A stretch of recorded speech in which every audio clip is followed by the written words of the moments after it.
Welcome, IT changemakers, to the Deck Show with Tim Flower and Tom McGraw. Let's get into it.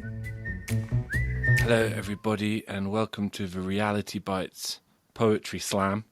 I'd like to begin by inviting Megan Brake to the stage. Megan's going to read us a poem about Reality Bytes written by a poet called ChatGPT. Do I have that right, Megan? Oh yeah, that's the venerated poet who customized this piece of art for me. We're all looking forward to hearing it, request. Megan. Thank you. All right, a poetry reading by ChatGPT. Reality Bytes, a podcast that's smart, hosted by Tom and Tim, with contributions from Sam, Dina, Oriana, Catherine, and Megan. Their insights and discussions are truly an art. They keep us up to date on the latest in tech. From cloud computing to AI, they cover it all with expertise and ease. Their voices are a symphony guiding us through the digital seas. Tune in every week for a dose of tech savviness. With Reality Bytes, you'll stay ahead of the game, no guess, so don't miss a single episode of this IT Trends podcast that's truly dope. Thank you, Megan. That was very beautiful. Wow. When I first saw that in the chat, I was like, it's just a load of sentences. I didn't even realize it rhymed until I reread it. So I've gone from feeling all like human and superior about this. Yeah, the bit about the digital seas, I was like, that's actually an impressive verse. Like, just one in there that was actually, yeah. So, Megan, the question I had is, what did you ask it to say? What did you put into generate? It was actually pretty simple. I think I told it, could you please write me a poem about my IT Trends podcast, Reality Bytes? And then I gave it the list of all our names. And this was actually the second poem. The first time I just put all our names in one block, and it did the same thing it did with this one. It just put them all in one line. And so then I specified hosts, Tom and Tim, and contributors, and then I put the rest of our names. And it still stuck them all in one line. So I let that stand. That was a creative choice by GPT. Got it. Yeah. Don't interfere. I mean, I feel like the enthusiasm with which content creators are showing with this tool is the definition of digging our own grave. But here we are, all the same. I believe Sam has also been playing around with it and busy digging his grave too, as we are over here. Yes, that's right. This generative AI, I guess, is how you categorize this type of AI. I've stayed away for the most part from the writing based AI tools. As a writer myself, I am silently protesting such activities. Right. But I appreciate the poem nonetheless. And so you were trying to keep a distance at least, Sam. I'm glad to hear it. We obviously there's a few content creators on the call, and I think we should all be quaking in our boots a little at this early shot across the bows from AI into our previously pretty safe, professions. But thinking now about IT, which is what this is all about a bit more, interested, Dina, to get your take. I understand you've already kind of integrated ChatGPT specifically into your workflows at the moment. Is that right? Yes, we've been trying to look into better ways to enhance how we do our scripts. How can we, just from a testing perspective, how can we write workflows and improve the overall documentation of our descriptions, etc. So it is very impressive how accurate and time-saving it could get. So you'd still need the human review a little bit on top of it, but it generally comes back with the smart suggestions. Excellent. So, Oriana, interested to know where you feel this leaves the sort of profession that Next Think serves, not just ChatGPT, but AI more generally, and how this is redefining the whole notion of expertise and what it means to be an expert with regards to the growing sophistication of the tools that we employ, I suppose. So, jumping off of actually our last conversation on this topic, I mentioned this idea that Dina is also talking about of it needs human supervision, right? Like you can generate really good content, but you can also generate very authoritative bad content. So it's really important to have somebody who has the expertise to evaluate that effectively. I think one of the risks that I see is the devaluation of expertise.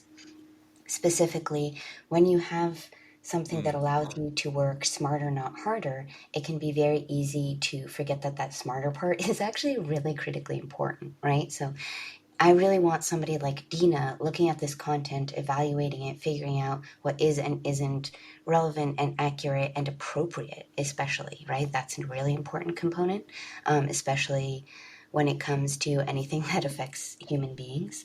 Our systems are only as good as we make them, but it's really easy to come to rely on them because we give them this sort of illusion of authority, right? We're really used to trusting technology, and it feels very authoritative. As a social psychologist, this is something, one of the first things you learn in social psychology, sort of the danger of how much authority can bias our own views. So, for example, if a company decides, okay, we have all these tools, we don't really need that many people, and they get rid of some of this expertise, right? Like if you have a junior person who you can pay a third of the price of a person who has Dina's expertise, and you put them in charge of just generating a bunch of scripts, and then you have a bunch of bad scripts, well, then you have a convenient scapegoat, right? You can fire the intern and say, well, you did a bad job, instead of saying, well, we've now disinvested from training up people who have critical thinking and experience and really good discernment that comes from both of those things, right? Knowledge and experience. Yeah, that's really interesting. Joe, it reminds me a bit of the way, as I understand it, I'm not a pilot in any way, shape, or form, but the way I understand pilots often work, right? They have autopilot, they have a lot of automated skills that are very, very useful, make landing the plane easier. But at the end of the day, should that fail you, you don't want a pilot who doesn't really know their stuff sat in the cockpit going, oh dear, we seem to be a bit of a predicament.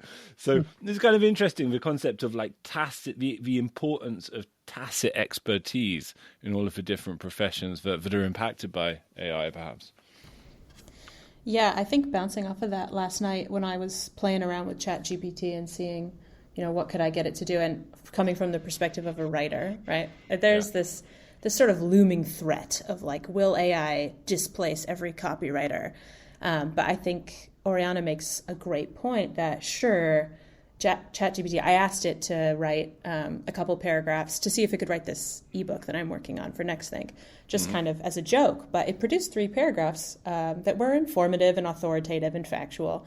And I thought, that's okay. But then I read it more closely with the knowledge and expertise I have from having worked in marketing for over 10 years. And, there were a couple statements it made that I would want to fact check. And there were a couple sentences that you don't really need for the kind of asset I was writing. So, maybe this could displace a first-year copywriter who's just trying to, build up their portfolio, but it doesn't displace the knowledge that you gain from experience from working in these kind of fields. And I even asked it, can you write a synopsis for a fantasy story? And what it produced was, not very creative, shall we say.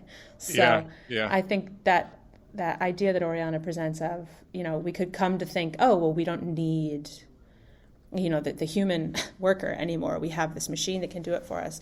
Well, you still do need the human lens to qualify the end product. I was just going to say, going off that, what Megan's example that she came up with, the first time that I really encountered this tool, I had a friend who works in marketing content, relatively similar to the type of content we do at NextThink, like business thought leadership.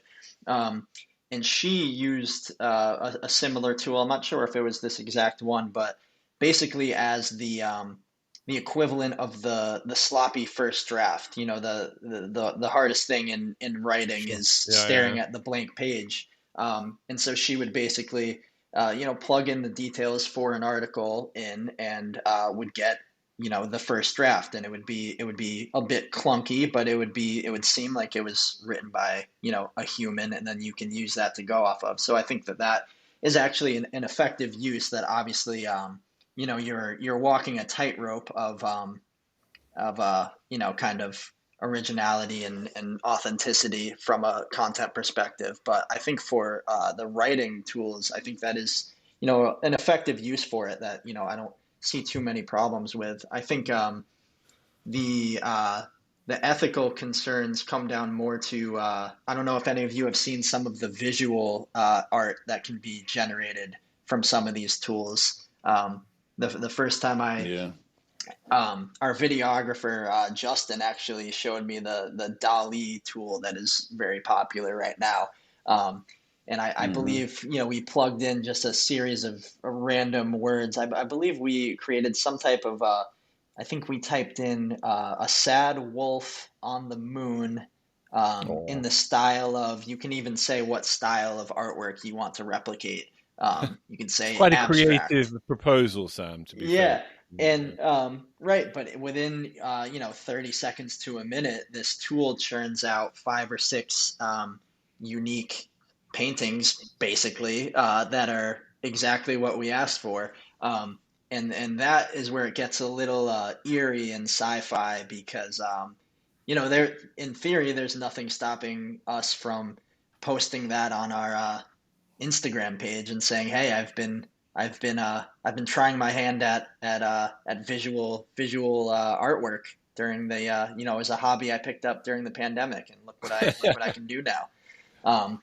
So I think there are some strange ethical quandaries that are starting to come up that you've seen a lot of people raise over the past couple months. I know there was a big trending topic on Twitter about a month ago because this new tool came out where you could basically input 5 or 6 pictures of yourself, and it would churn out these very well done self portraits in different weird costumes and environments and stuff. But they would be so authentic looking, and it raised a lot of concerns about both sharing of data and also just kind of the devaluation of artwork itself. So I think that it's something that I think we're going to see over the next couple of years as this becomes more of a thing. The question of whether there needs to be some type of checks and balances in place. What kind of responsibility do companies have, and do people have to kind of handle this very science fiction seeming capability of some of these tools in a way that kind of keeps authenticity and creativity intact. But yes, Sam, you just mentioned the science fiction part of this, right? Fast forward the clock, maybe not all that far down the road, and we're in weird science territory. Right. You give this to the genetic people who can clone sheep, and now you're cloning and creating the perfect boyfriend or girlfriend. The future is, you just open up the imagination to everything that this could apply to, and it gets kind of, yeah, it's all getting a weird. bit Black Mirror. I don't know if anyone's seen that show, but it's starting to feel like that. But let's bring it back to IT, right? So I looked at this from 2 angles. One is, just like any other automation that you bring into technology, it can be good or it can be bad. And I think we've all made the point that this is not an easy button. If you generate in IT, you're not generating an article or content. You're generating a script that can go apply a patch to 300 servers, or generate a PowerShell script that can deploy this piece of software. Whatever that automation that you're asking the AI to generate, you can't assume that it's going to do everything that you need it to do without any QA, without any testing. I would argue you need even more testing on something that is AI generated versus human generated. You could look at it as, this is the way to get rid of human error, but there is going to be now AI error that humans need to cross-check. So it brings in another level of complexity, even though it may ease the burden. Think about that poem that we started with. If you generate now a PowerShell script that you would have taken weeks to generate, then you can do it in 10 minutes. Now you can spend your time QAing and testing and becoming more efficient. But it's not an easy button. The other angle I looked at it from was, the actual content itself. And we started to talk about it a little bit. I think we as a society need to contemplate how we would respond or negate the intentional bad actors, right? We're talking about using this for good. We're already, I would argue, in a place where someone could use this to generate something that takes a negative or a bad action, and we've got to figure out how to manage that. I mean, the sort of theme of checks and balances, I feel, was something that in the chat, in the RB chat, caught Oriana's and Megan's attention a little bit. I don't know if either of you have any takes or perspectives on how society or how employers should anticipate these kind of issues or challenges. Yeah, I think there's sort of three components that I think about when it comes to this stuff, one of which is intellectual property. And I think that one of the wonderful things about technology and IT and code in particular is that there is already a big culture of borrowing and sharing, and that's very much the norm. So I think in some ways that's less of a concern when it comes to writing new code, because all code is remixed code as it is. The second one is intentional bad actors, and I think this is super important in every single application of AI. The whole topic of AI bias could take 1,000 books and podcasts, and does. And I think it's really important from a security standpoint, right? And I think that's one of the places where also, again, we're talking about a huge need for expertise in how to anticipate that and evaluate that. This is why we have white hats and black hats, right? Like, we need people to see, okay, how can you break this? And how can you break a lot of stuff with this, so that we don't do that?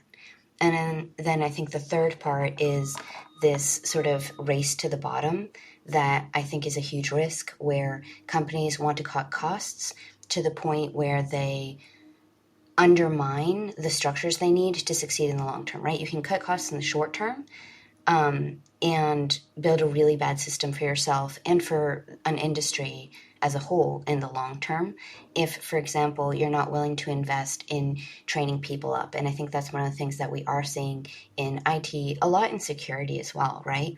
Is that it can be really hard to find people who have the knowledge you need, because there are so many people who want to go into this field, and there's not a lot of opportunities to really help them grow and get that mentorship and get that experience to be able to do that high level work. Yeah, I would like to add one thing. AIs are learning from what we do and what we share online. That's a very, very important aspect if we want to minimize a little bit the bad backlash that we can get from AIs.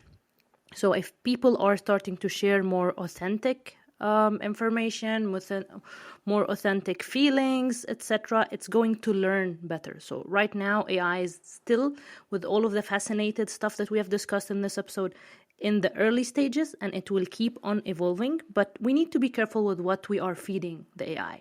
So we need to be kinder. We need to have a nicer behavior towards each other. We need to spread really the essence of being human beings. And I think I would like to be on the positive side of it. If we believe that we can do this as smaller groups and then bigger groups, the AI will evolve into becoming a nice tool or nice helping hand that will help us to get better and get ahead of what we are trying to create in the digital world. Love it. We can all go away from this show and be a bit nicer online to feed AI with better content. I love that as a takeaway. To emulate. Let's try. No, this is great. I mean, Sam, I know you've covered this around the topic a few times, very interestingly, on the Dex Hub. I wonder if there's anything we've left out that you'd want to just pick up on here for a final word. No, I just think that kind of the through line for across a lot of the content that we've written, whether it's about the impact of automation or AI like this, there can just there's naturally a lot of anxiety and fear around the replacement conversation. Will these tools replace human workers? And I think that what we're seeing, the more we kind of do research into these tools and write about them and discuss them, is that I don't necessarily think that people need to live in fear of being, replaced by AI and automation. But I think that kind of everyone, no matter what field you work in today, has kind of a responsibility to really understand these technologies as well as they possibly can, and understand that they are going to change the way we work. I don't think necessarily they're going to replace us or anything that gets too sci-fi to worry about. But I think that the more you can really understand these tools and maybe understand the impact that they will have on your day-to-day work in the future, the more you can understand what's missing from them and where the human effort can't be replicated. So I think that it's really a time of people educating themselves as much as possible on these tools, and that can only benefit us moving forward. A time of adaptation for sure. And I'm just going to add a sort of personal note that so my eldest son is 7, and he's been coming home now for a couple of years with spellings to learn, right? Like I certainly did when I was a sort of 7-year-old English schoolboy. I had to learn 10, 12, whatever spellings every week, and I was kind of a bit dyslexic and a bit useless at it. I'd muddle all the letters up, and then my handwriting was really bad. So this was like a real point of misery to me every single week, was learning these darn spellings. And now seeing my son, who has the same sort of dyslexia and kind of slightly cat-handed handwriting, go through the same suffering with pretty much the same words, decades later, can be a little frustrating. It's frustrating when you think, well, he's going to spend most of his time when he is writing with spell check on a phone, using his fingertips rather than a pen, using a screen. Now the prospect that all writing is going to be done feasibly in the coming decades by the time he's of age, by just giving some generalized instructions to an application, it makes it feel even sillier, or it highlights the need to actually adapt our education processes a little bit to keep up with the times, doesn't it? That's my only end point. Bit of a sore point from my own childhood for you all there. But anyway, listen, fascinating chat, and thanks so much to Sam and Megan for digging around in this terrifying tool and finding those very, very amusing and fun examples. I think the poem, we will make it available online for everybody all the listeners who do want to revisit that, maybe consign it to memory. And do check out the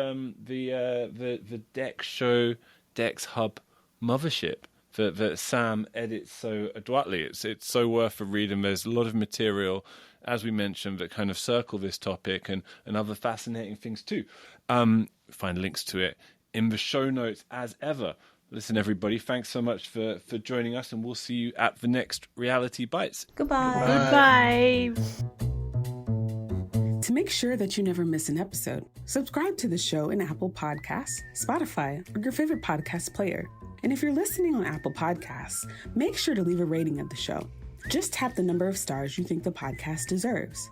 If you'd like to learn more about how NextThink can help you improve your digital employee experience, head over to nextthink.com. Thank you so much for listening. Until next time.